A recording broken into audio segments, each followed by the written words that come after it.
নবীজি বলেছেন, কেউ যদি ভাঙ্গা অন্তর জোড়া লাগায় তাকে বিনা হিসাবে জান্নাতে দেবে।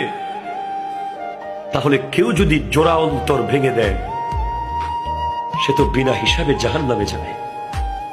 সেজন্য আমি ভাবছি আমি কখনো আমার নিজের অজান্তে কারো মন ভাঙলাম কিনা, এই ভয়টা আমি পাচ্ছি।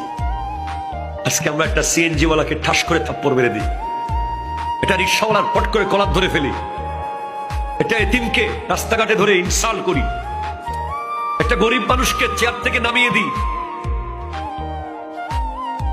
একটা ফকিরকে অপমান করি, অপদস্থ করে কথা বলি, কোরবানির দিন গোশতের টুকরো একটু বেশি দিতে হবে বলে দরজা বন্ধ করে দিই। কত অন্তর আমরা ভেঙে দিই, কতজনকে মায়ের বুক থেকে আজ চলে যেতে বাধ্য করেছি আমরা, কতজন শখের ব্যবসা প্রতিষ্ঠান ধ্বংস হয়ে গেছে। এখনো হয়েছে, তখনও হয়েছে, যখনই হয়েছে। যেখানেই যার অন্তর ভেঙেছেন, অন্তর ভাঙা এটা অনেক কঠিন একটা ভয়ঙ্কর গুনাহের কাজ।